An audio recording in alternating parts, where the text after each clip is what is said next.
what do you charge? What is your rate? What is your fee? If you're an amateur, obviously you're not going to get a fee. You may get a free entrance to the carnival for something like that, or a free entrance to a dinner.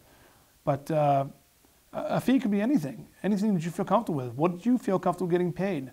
I've started off at Restaurant Magic years ago working $15 an hour making magic.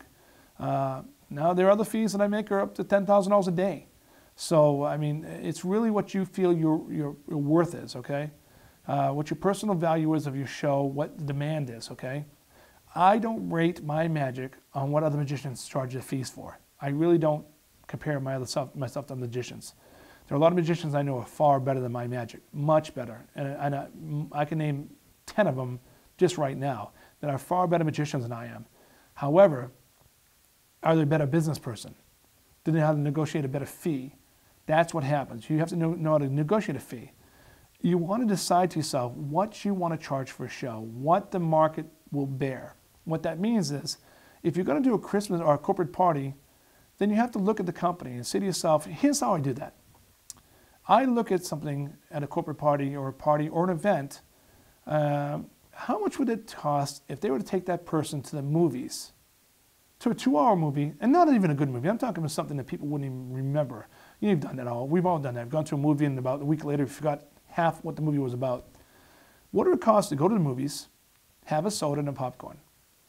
Now, if people can do that and it's not memorable, they should be able to pay the same price to see you do magic. Now, let's say that's about $8 to $10 to $15 to $12 per person. Well, let's assume you got 500 people at a party. Let's do the math there. 10 times 5 is what? There you go. So, you want to start doing the math there. If you got 500 people, you want to rate yourself on that.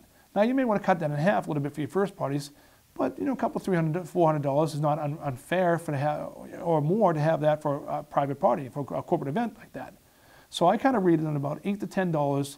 And if you're first starting out, maybe look at your ticket prices. And what I mean by ticket prices, not you charging a ticket, what you would have to, if this person is coming to you and you charge them a fee, what you charge them to see your show. If you go to their homes and you figure they have 20 people at the party, well, $5 a person, I'll charge them $100, okay? That's reasonable. You do a little bit of magic, they're happy, they walk out of there having a great time. You've made $100 for an hour. That's pretty good money, okay? So I always rate between if you're starting off, between $5 to $7 an hour, or $5 to $7 per person for your event.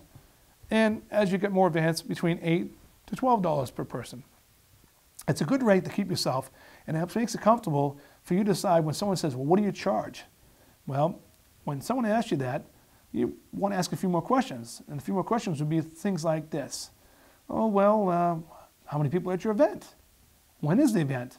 Remember, if the event's during Christmas time, it's going to raise the value, okay?